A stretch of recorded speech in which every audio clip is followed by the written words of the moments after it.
We have one more contributor for today's session. As you've probably heard, we've extended the timetable until 5, so we have a little more wiggle room, hopefully, for your input, questions, and commentators. So let me introduce the last input for you. This is Professor Yaron Ezrahi. He is, I think he needs no further introduction in this round, but just a short introduction. He is Professor Emeritus at the Hebrew University of Jerusalem, also the Senior Fellow Emeritus at the Israeli Democracy Institute here, has done research on several topics, including the relation between the scientific world, civil society, and democracy, published on democratic thought and culture, the concept of power in modern democracy, and so on and so forth. And he is also known as one of the leading commentators on Israeli politics and the political system of Israel. His last publication will be the topic for our discussions today, which is imagined... Not last, most recent. Most recent. That is good. That is a good distinction. Is imagined democracies, necessary political fictions, which aligns perfectly with the topic of his speech today, which will be democracy as a constructive utopia, which is sort of the pretext for our term hallucination we heard before. Professor Ezrahi, the stage is yours, please.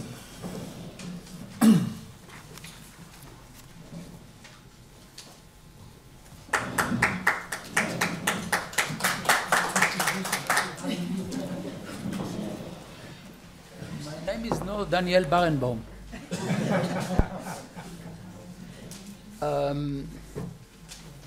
My task is relatively easy because I'm not coming to tell you what democracy is really not. I'm actually going to do that, but I start by saying that democracy is a constructive utopia. So the question is, if it is utopia, what makes it constructive? So, that is what I'll try to argue. So, as self-government, democracy is clearly an impractical and at best only partially achievable regime in large societies. As an ideal, a faith, however, democracy has enormous impact on political rhetoric, institutionalization, and behavior around the globe. The authority of the democratic idea facilitates sometimes successful efforts to promote the transparency of power, the rule of law, and conditions of freedom and equality. Such efforts, however, rarely add up to form sustainable democratic regimes. But they may have incremental effects that reduce the distance between democracy as an ideal, as utopia, and political practice. Even in authoritarian regimes, the very use of democratic rhetoric by non-democratic leaders in order to legitimate their power can have unanticipated cumulative effects on public consciousness that can converge or encourage processes of democratization and even build up grounds for cultural eventual change or revolution. In my recent book that the chairman generously mentioned, Imagine Democracy, Necessary Political Fictions, that came up in paperback last year, I tried to make the position, the argument, that collective political imaginaries of order and authority can be partly realizable in historical time. Of the multiple obstacles to the performance of democracy, to its realization, even in societies with wide commitment to the vision of self-government, freedom, and equality, I shall consider only few main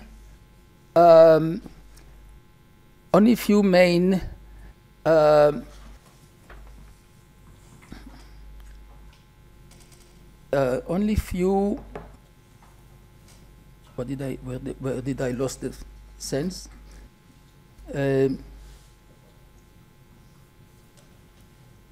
Only a very few main ones.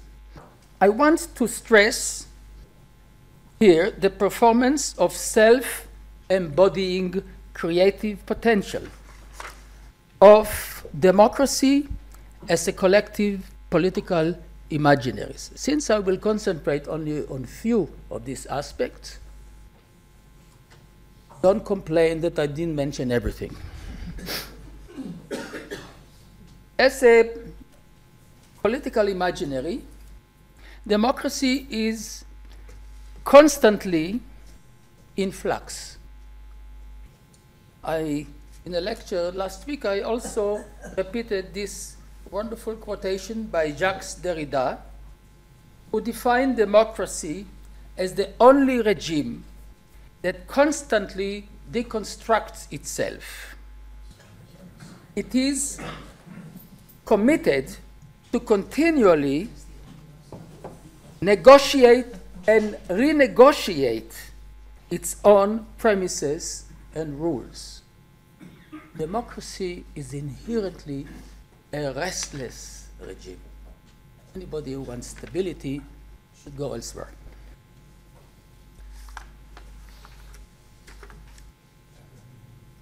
Despite the constraints on the performance of democratic regimes, the ideal or utopia of democracy as the self-government of a sovereign people is today the universal category of legitimate power. My former lecturer mentioned it. I shall claim at the end of our discussion that even as a utopia, democracy is a powerful imaginary that shapes political orientations, criticism, and behavior in many, not only democratic states.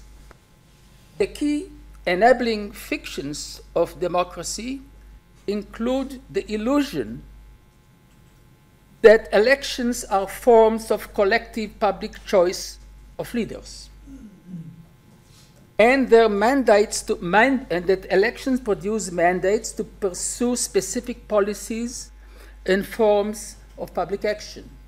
It's another illusion. The belief that democracy is a government of the majority, huge illusion. That representatives not only represent their voters symbolically, but also actually. The expectation that in democracies, state bureaucracies act as public servants, guided by the will of the people. Everybody who come in touch with bureaucracy knows the answer to that. And perhaps more prominently, the illusion that the people, in quotation, can be a deliberative body. And finally, that political fabric of contemporary liberal democratic regimes that evolved in socially, religiously, ethically, and politically diverse societies does not consist of a patchwork of incoherent and unstable compromises. Anybody here can try to challenge me to show him one democracy in which they produce even a nearly coherent public policy that is relatively stable over time. There is no such thing. I shall only selectively and briefly consider some of the above political fictions and their significance in democracy. First of all, the problematics of elections. Historically, elections had emerged largely as a substitute for obtaining political power by violence.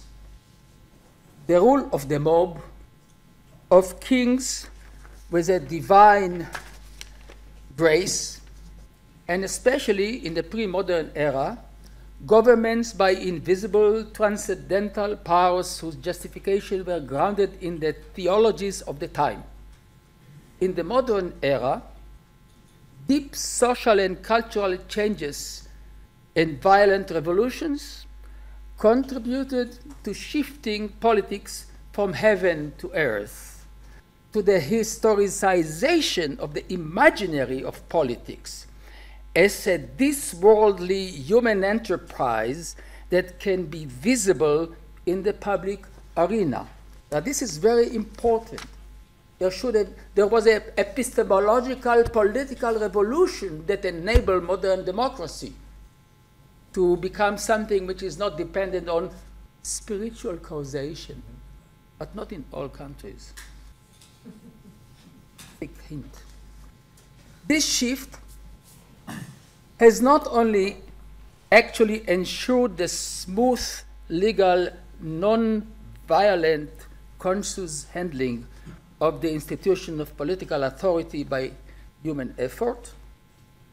The historian Edmund Morgan wrote in 1989 that elections events are usually accompanied by various degrees of violence and corruption that diminish their powers to provide fresh legitimation to political power. Also, Alexis de Tocqueville gave, around 1840s, an anthropological description of democratic elections as a risky crisis situation of transition between governments. Election events can be seen as kinds of rituals that produce and distribute legitimation. The elections results are usually regarded by the public as evidence of a public choice. The arithmetic character of vote counting tends to encourage the claim of their objectivity. But obviously, what the public regards as self-evident facts is much more ambiguous to political analysts mindful of the constraints on aggregating voters' priorities and the production of collective choices. The elections of 2000 in America are now commonly brought as an example. What was so interesting about these elections, because there was no winner, as you remember, in America, between Bush and Gore, the final decision was by the Supreme Court, not the people. But the most important part of this is the Supreme Court refused to look closely at the voting machines because it was afraid, and there is a lot of evidence to this consideration, that the myth of public choice would be exposed. The wider public tends to ignore the intricacies of the operating electoral system and the extent to which alternative electoral systems could have altered the objective results and produced different public choices. In any case, democracies cultivate the useful fiction that elections demonstrate that it is the people which is the cause of the government. By contrast, attempts to use elections to produce trust in authoritarian regimes tend to fail because, this is interesting, the public is aware that the elections are neither free nor secret and are usually occurring in an atmosphere of fear. One can ask, therefore, if elections are a sort of an illusion of public choice in both democratic and authoritarian regimes, is there any difference between them? My answer is that for one thing, among others, there is a huge difference, because when the illusion of a public choice of the leadership is credible to the public, it introduces elements of self-fulfilling fiction. In democracies, elections produce, therefore, a measure of legitimation that elections, events, and decisive majorities are unlikely to produce in authoritarian states. Moreover, the rituals of elections in democracies support also rituals of government transparency and accountability. All in all, they can create a measure of anxiety among politicians in danger of not being elected, and often given voters a sense of their power, which tends, nevertheless, to exceed what is warrantable. Now, this is important, that the competing politicians will be anxious. They are anxious in democracy, that's good. All in all, they can create a measure of anxiety, as I said.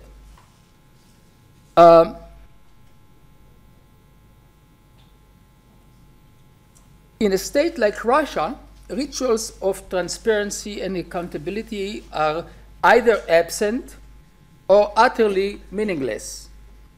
Government officials are concerned more about possibility of being demoted or shot from above than by the people. To reiterate, when a sufficient number of believers in democratic electoral choice perform that belief and assume the transparency of both power and political causality, the imaginary of democracy can acquire the capacity to become at least partly a self-fulfilling regulatory political fiction. We are in the world of self-realizing fictions, which is fascinating because it in some way makes the whole discussion about what are the facts of the matter a little bit superfluous. Acting as if public electoral choice is actually possible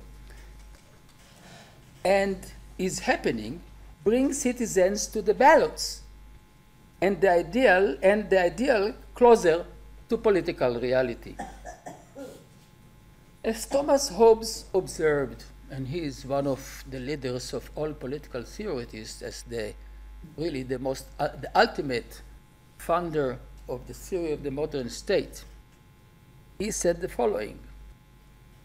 He said, men, he should have said also women, I protest, men tend to stand in awe of their own imaginations, making their creatures, the creatures of their own fancy, their gods. Hence, visible deviations from what the hegemonic political imaginary defines as common sense, normative and real, can be politically and legally costly. The inherent centrality and fragility of believable fictions as building blocks of political world were probably among Tocqueville's reasons to observe, I quote, "One can consider the moment of elections of the President of the United States as a moment of national crisis. The government of the Union rests almost wholly on legal fictions. The Union is an ideal nation that exists, so to speak, only in the minds of the people." So I'm talking here about two founding fathers of modern liberal democratic theory. And indeed, the historical record shows that sometimes elections events either come close to or are actually producing national crisis. So much for that. The second illusion concerns the people. I say the people as an elusive signifier. One of the key necessary legal political fictions of democracy is obviously the people, precisely because in a monarchic regime like France of Louis XIV or Louis XVI, the seat of sovereign power was imagined to be in the material body of the king.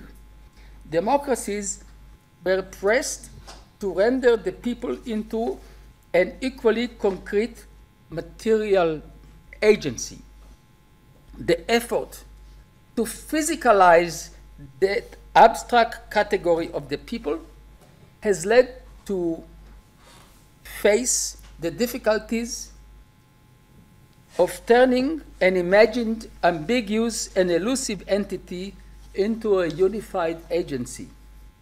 Modern history demonstrates that in a number of countries, including Israel, these attempts easily relapsed into narrowly ethnic, even biological reductionism. The imaginary of the people as an inclusive civic association has been weakened by the increasing consolidation of the imaginary of the nation as a collective, ethnic, sometimes biological entity. The demos, the people, has always been elusive. Historically, collective imaginaries of the people and its boundaries have continually shifted between stressing ethnic, religious affinities, blood relations, as well as cultural, geographic, and civic identities. Despite these trends, there are moments when civic solidarity, in the sense of Habermas, it was hinted about here in at least 2 lectures, is publicly articulated, usually during emergencies and mass protests against government economic policies. This, of course, reveals another face of the people that projects the potential of a more democratic regime. In advanced contemporary democracies, ethnic, religious, and cultural diversities, moderated by the imaginaries of human moral equality that replace former primordial attachments, provide a most congenial social support for democratic political practice.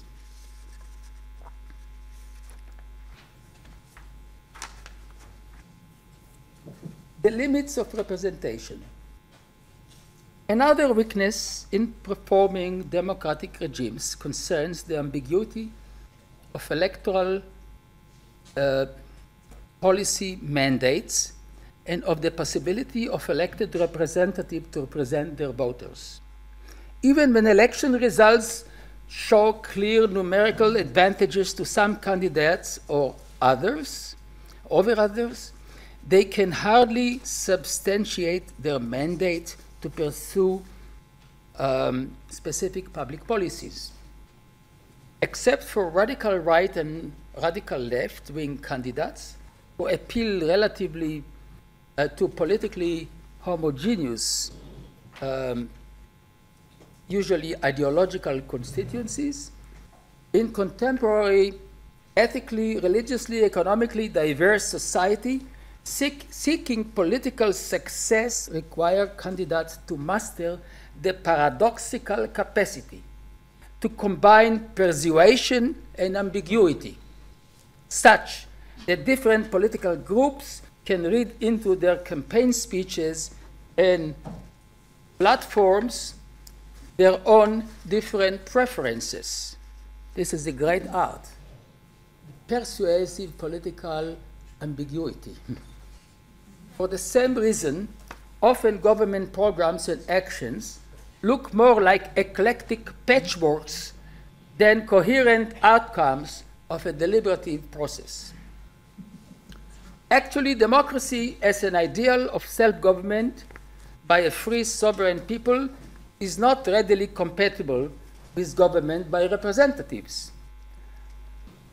Representation is a huge concession to the impracticality of self-government, of direct democracy in large society. Lay trust in representatives in contemporary diverse societies is continually challenged by the structural constraints on fairly and satisfactorily representing a pluralistic, fragmented community that consists of adversarial groups and interests. In such a society, it is difficult to reach compromises, not to speak of consensus, over the ordering of values and goals. Hence, in most contemporary democracies, citizens can not expect to be only partly or even not at all represented.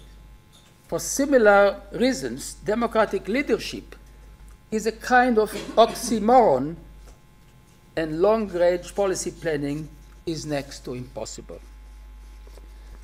The false dichotomy between majority and minorities that has been discussed here, as if it's not a false dichotomy, is another problem.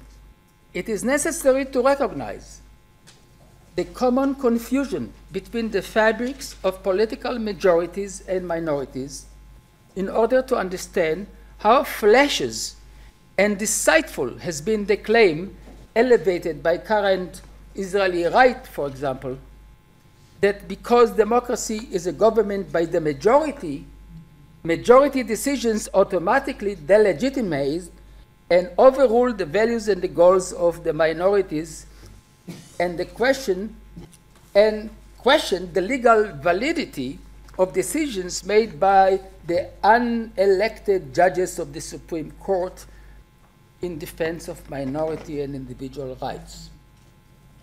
My focus now is not on the kind of concern expressed in the Federalist Papers that evolved the American Constitution, and the well-known claim that the majority can be no less partisan and factional than the minority, nor with the idea that when it turns into a mob, each majority can easily become dangerously aggressive. It is rather with the fact that religiously, ethically, and culturally heterogeneous society, any majority is bound to be a loose federation of minorities. The French philosopher Pierre Rosanvallon goes even further to observe that in each group, be it the majority or the minority, it is the individual who is permanently vulnerable to group pressures, which is the ultimate minority that can at any moment be silenced or crushed by a passionate group. That's a very good reason why democracy without individual is not only a fiction, it's not only a constructive utopia, it's a dangerous fantasy. Even more fantastic defense of democracy has been the claim that public discourse can be deliberative, even a rational process. Taken for granted by the suasive democratic visions of the ideology of the Enlightenment, such claims have not been based on serious consideration of the evidence that public opinion is heavily influenced by feelings, moods, emotions, prejudices, wishful thinking, and collective fantasies. The creative political imagination has always had greater weight in public affairs than reason. Imaginaries a society has of itself or of the global environment in ordinary times are, of course, equally pervasive in continually mediating and directing politics institutions and behavior. These trends are augmented in our time by the mass media's responsiveness to public demands and moods, which diminishes the possibilities of substantive collective deliberation while replacing them by moods, rituals, or virtual political debates. I believe that social diversity in contemporary societies had been contributing heavily to the decline of political idealism. The decentralization and fragmentation of political power in demographically heterogeneous democracies are, of course, antagonistic to any form of particularistic group or cultural hegemony. Some years ago, the Princeton anthropologist Clifford Geertz observed that the world of compact powers and contending blocs, the arrangements and the rearrangements of macro alliances vanished. The integrated power of the period following World War II disintegrated, and we are left with the pieces. He entitled his article, "The World in Pieces." This is true also with respect to large parties which were able in the past to aggregate the views and interests of significant slices of voters. Now large parties are much more diverse and internally fragmented. Contemporary mass parties are famously weakened also by the power of the mass media to induce voters with the sense that they provide more direct bridges to the government. The disappearance of large political power blocs contributes heavily not only to the incoherence and instability of public policies and programs, but also to the frequency of political deadlocks around economic policies, racial tensions, homosexuals, and other sensitive domestic issues in Western democracies. During the first decades of the 21st century,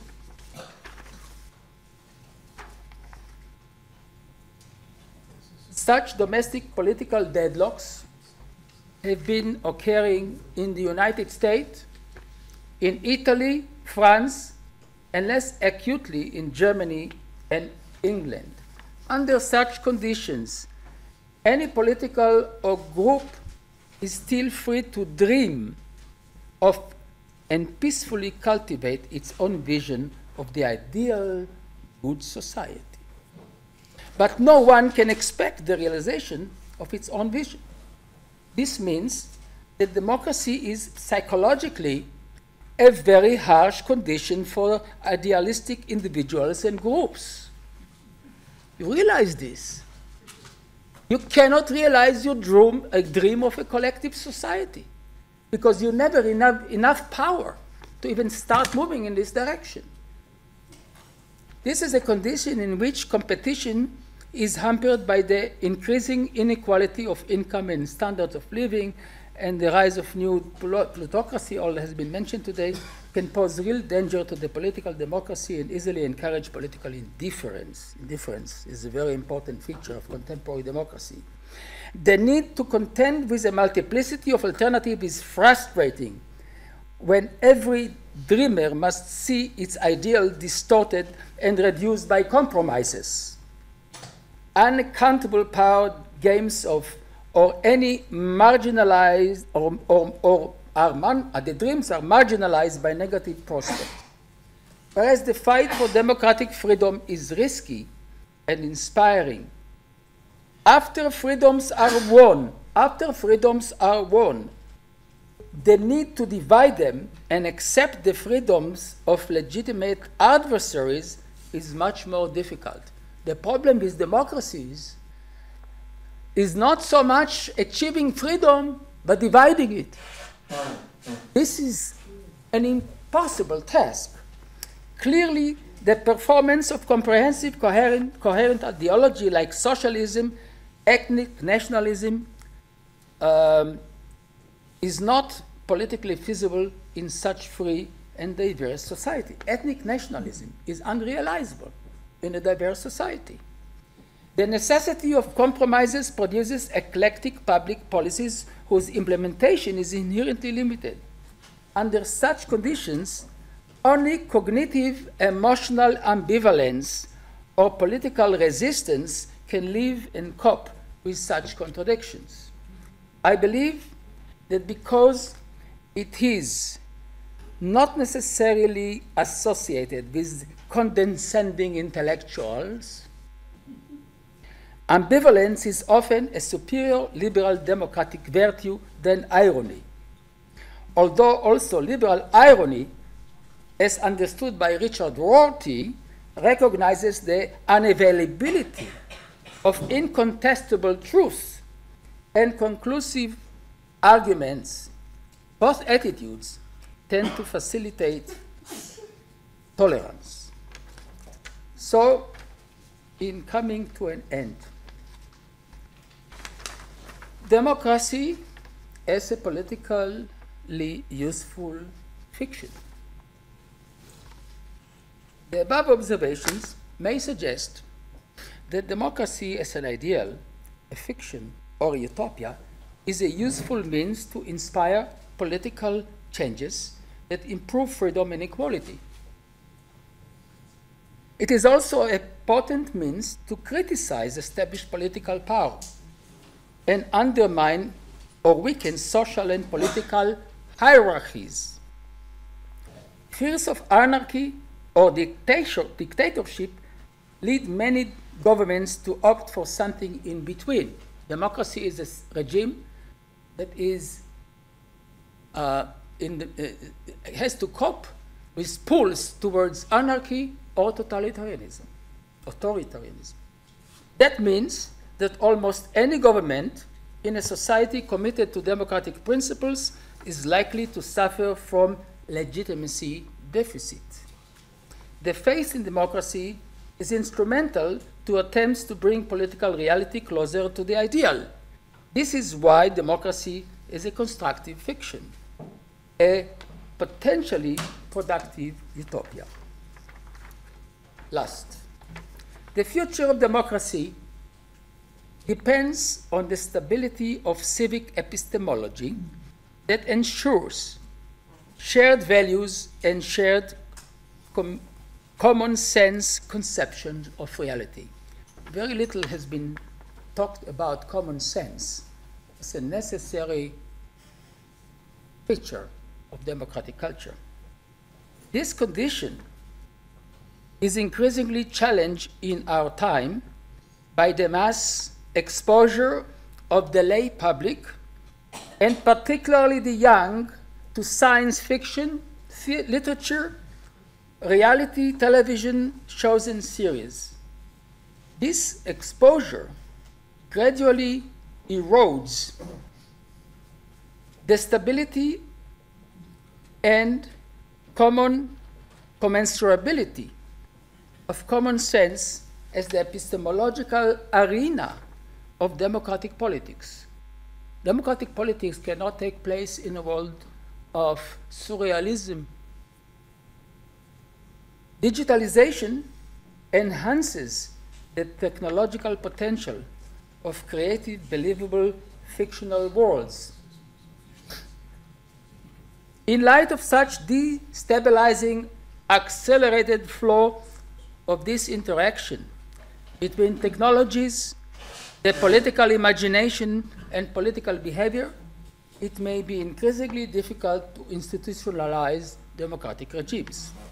I believe that not before long, if we and the fabric of our political reality might more radically break away from its anchorage in our familiar common sense political world, democracy will face an unprecedented challenge by competing virtual political worlds, which will increasingly claim to be more relevant and more legitimate versions of democracy.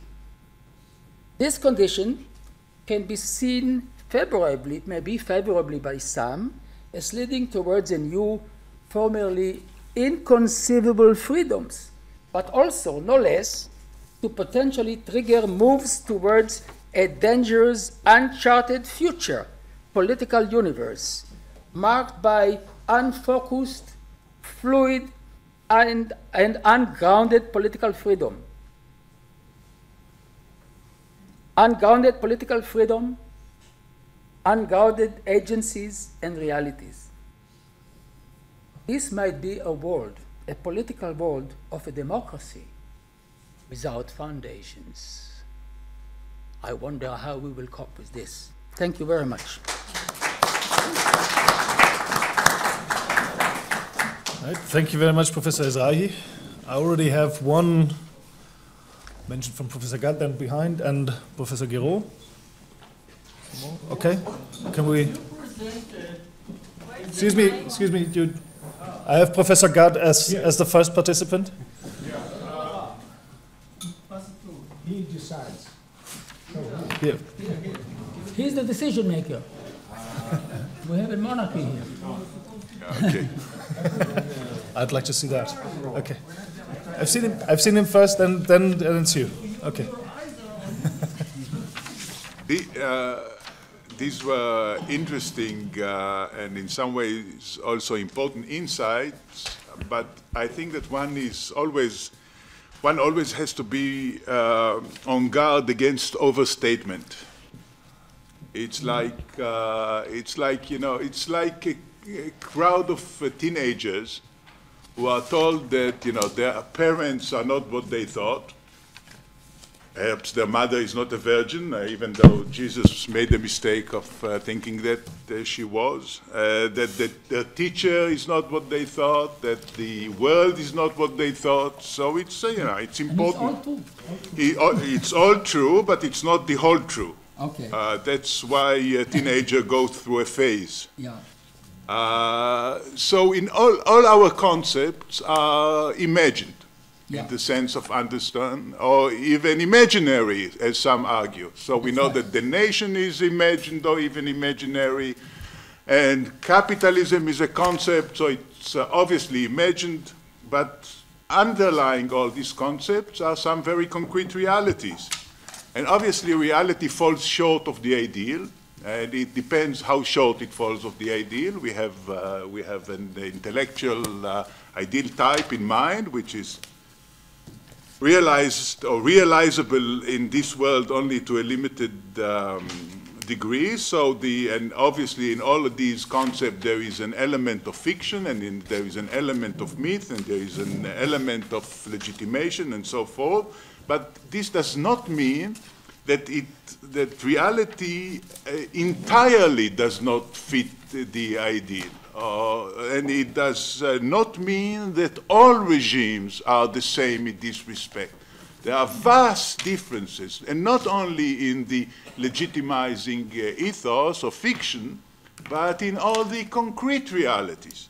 And finally, one last word, one must be on guard against choosing extreme cases as examples. Not all elections were the 2000 American presidential elections. Some of them are decided on greater majorities, some of them represent a greater public choice of option and so forth. So it's important, as I say, it's important to realize, especially for educated people, it's possible to realize what the shortcomings of the ideals are, what realities are, but it's not good to throw the baby with the bathtub. Thank you. All right, let's collect further on. Behind, in the back. She first. She first. Would you like to comment or not? Okay. No. Thank you very much. She first, then I comment. All right. I mean, you're a chairman and a barman. So many Okay, thanks for whatever. interesting remarks, and I share the sort of illusionary concept in many respects. But here's the question, as you quoted Pierre Rosanvallon. In his book, the 2012 book, the Times of Inequality, yeah? Yes. Basically Rosanvallon makes a point that we were wrong in reducing democracy mostly to the Election Act. Yeah? And he basically gives us 300 years of history where elections were not it. I mean, were not the central feature of democracy. So the real question is, can we get, I mean, if we question about the future of democracy, and if you all analyze how important elections are these days, how much money is spent, how we do campaigning, how perverted campaigning is and the whole thing, but what would be the means to move us out of the election drive ourselves and to reinvent, as Ruth said, different features of democracy which do not so strongly depend on the voting scheme as such. And then you have interesting new ideas out there. If you look, for instance, to Podemos, yeah, what they suggested is that instead of election, each citizen chooses 3 legal endeavors and basically clunges to them throughout the whole legislative process rather than for a period of time, and you can choose the legislative process you want to be engaged in rather than having an election, one thing. The other is that, I mean, it's not yet there, but it's sort of there. We had the pirates in Germany, which were trying that concept of liquid democracy, which is you dial in with an IP address and you have a direct stakeholder process there. So I think you mentioned technology, but I'm not so sure whether we have come to an end in thinking through what the internet means in terms of the media-democracy relation. Yeah? We know that the French Revolution basically, that the Gutenberg Bible brought the French Revolution 150 years with delay just because people learned to read and because you could spread the word, right? So I think we have not come to an end to think through what the impact is of liquid society and internet on democracy, and I would like to have your assessment. Thank you. Thank you very much. I want to ask you just a short question. Are numbers a fiction?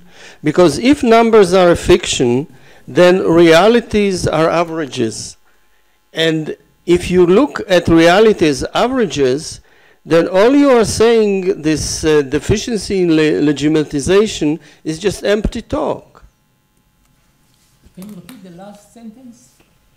You are looking at legitimacy, the deficiency of legitimacy of democracy, of everything.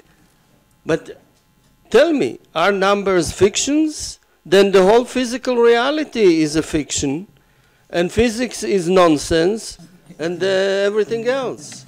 All right. Let's have a quick answer just to that, and then Professor Gavison to add. All right, I want to... Can you use the microphone? Yeah, I want to respond to my colleague from Tel Aviv University. From the other place? Yeah, it's the other place. There are some other places. Okay. First, I would like to suggest to you, I understand your anxiety about reality.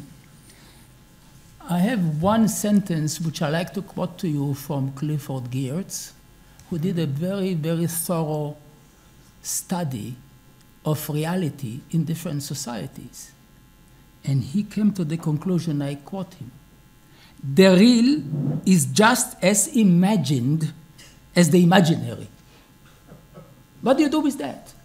All the studies of, he did a study of common sense as a cultural system. Reality is a historical variable. You talk about it as if it's a static. This is usually one of the false attitudes of philosophers. They think that since Plato, the categories remain the same. So I would like to say the historicity of the concept of reality is a very crucial and complicated business, and it is related to the role of imagination in politics. But other than that, I think that in terms of the most dangerous thing for democracy is to reveal the secrets to the people. Because if the people will begin to believe that it is their imagination that creates the reality that they take for granted as given, who knows what will be the results of this. Now, about the 2000 years elections, I brought it as an example because it's within our memory. But if you read the book of Morgan on the history of elections in America and England, and even history of elections from the time of Rome, they had real elections in Rome. You see that it's across the board. It's not an exception. What I'm describing is the norm. And you can look at the history of your own country and come to some conclusions about this matter. Now, with respect to the discussion, how to reinvent, first of all, I agree with you. I think it's a very compelling observation that elections may not be the most important thing. The cult of election may be a mistake. And there are many different, in the early part of the morning, there was here a former student of mine who has actually developed various forms of civic decision-making that influence policy. And I'm sorry he's not here, but he had to work in the afternoon. But I think this, I cannot give you now a whole range of possibilities, but this is a very worthwhile enterprise. Now about numbers. Numbers are not fictions. Oh, I understand you must be a mathematician because you are so angry. But let me explain to you something. When 10 million people vote for one candidate, they don't do it for the same reason. The number is in some way only meaningful for selecting him.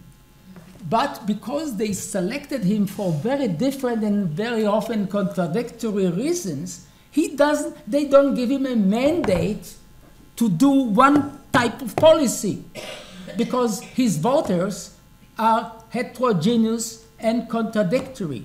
Therefore, I'm not eliminating numbers, I'm just limiting their significance in politics. I want to thank you, Yaron. This was indeed very fascinating. But I think that when I knew the but will come very soon, but I would like to go back to the basics. Yeah. You said that common sense is critical, and I totally agree with you. So regimes, political regimes, are complex ways of making very complex, large, pluralistic societies decide two different questions. A, what are the decisions that we as a society want to make?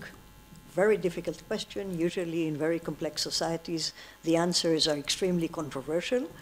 And since this is the case, the more important question is, who decides?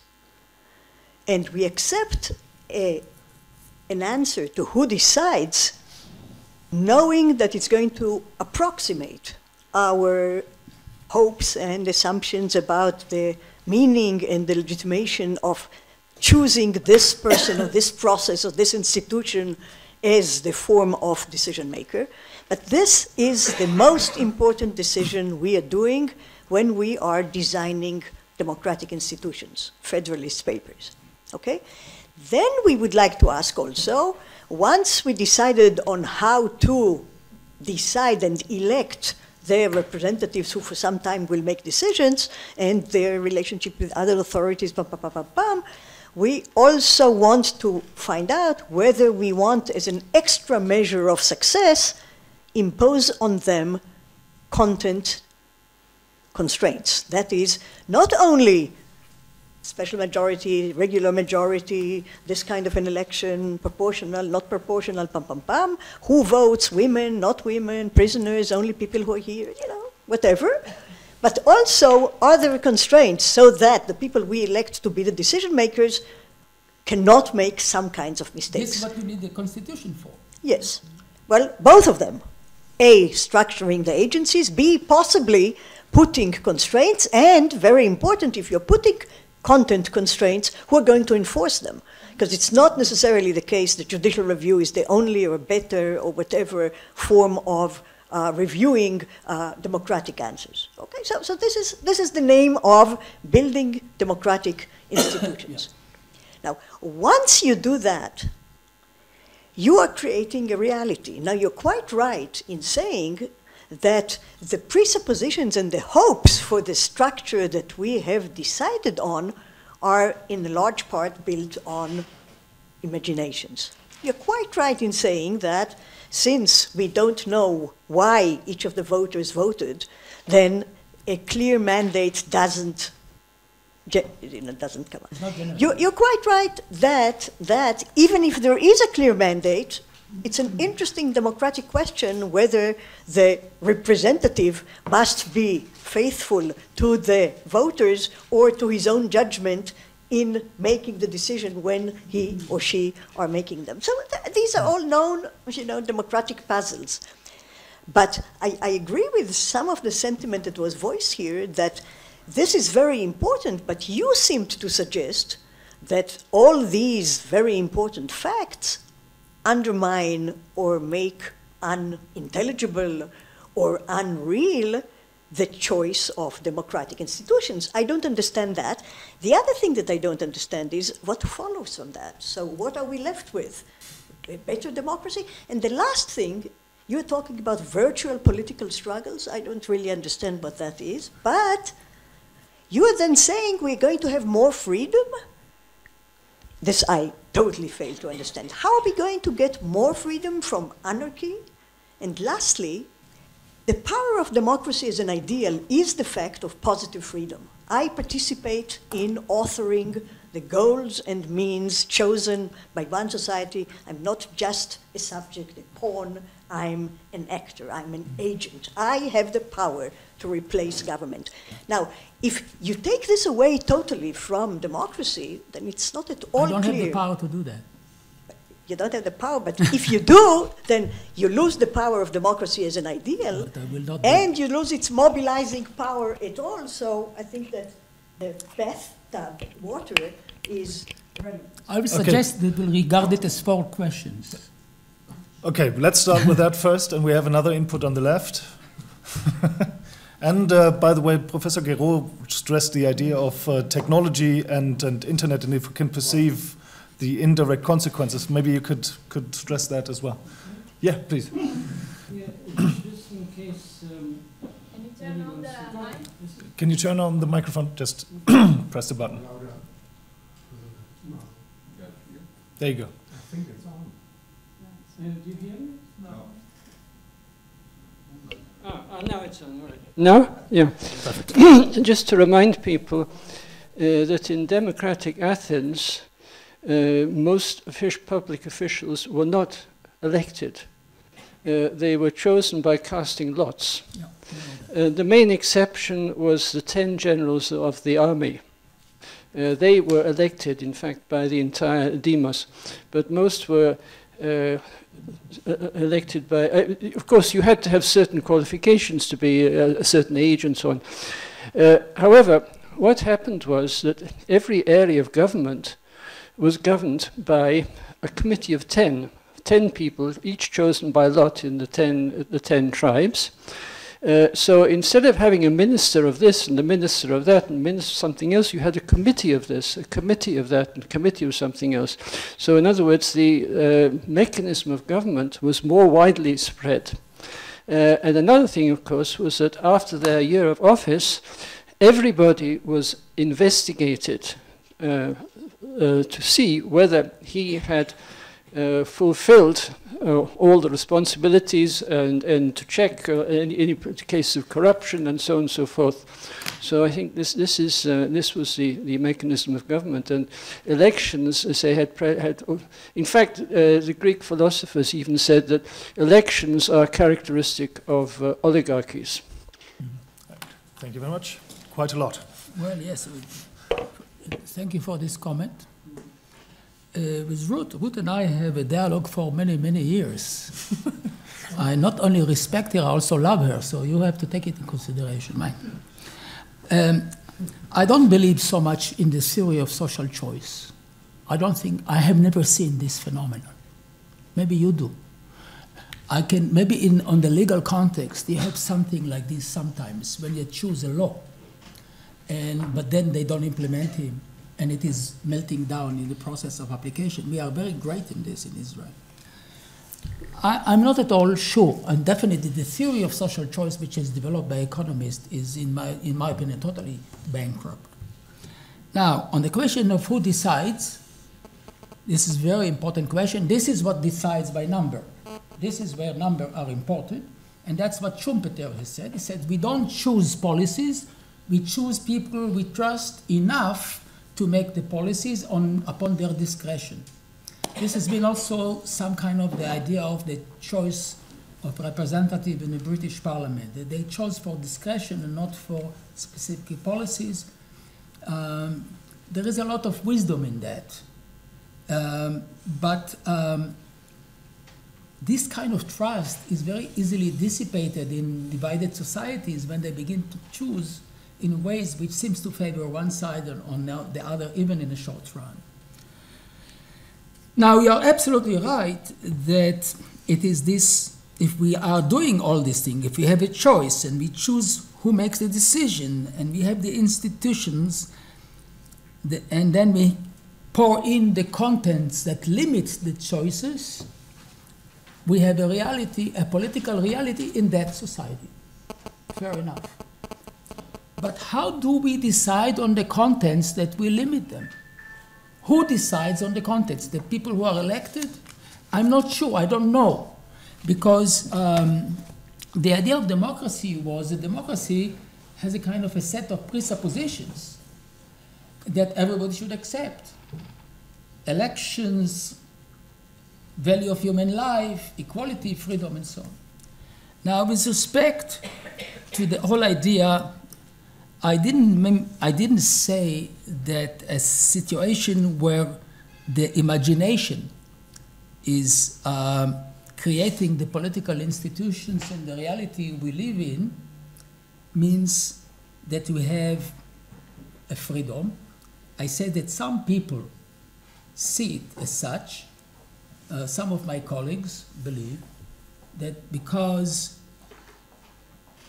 the imagination of the people is what creates the world in which they live, and take it as given without realizing that they have created it, basically there is something very democratic about this. We create the worlds in which we live. We create the political world in which we live is a kind of a democratic thing. It's not given to us, not by divine authority, not even by history, not by anything. However, I believe that the dangers are much greater because when people begin to think that they are really create the political worlds that they have, that they are living in, it can open the gates for anarchy and for violence.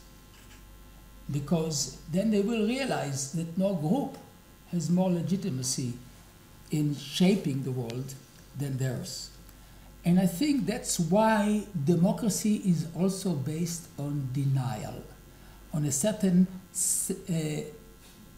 present from divinity, that people are not thoroughly and comprehensively reflexive on what they are living and what they are experiencing.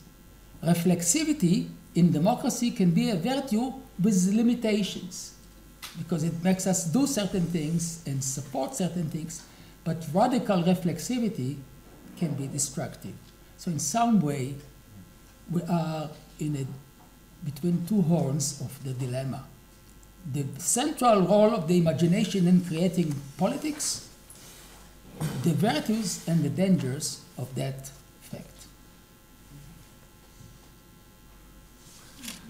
Well, thank you very much for all the input. Thank you again, Professor Ezrahi. Just as well, thank you very much to Azar Gat and Ulrike Giraud. We will continue tomorrow to discuss all the theoretical ideas on three cases, actually. Eastern Europe, the case of Israel, and the case of Germany. I'm very much looking forward to that. And we reconvene tomorrow at 10.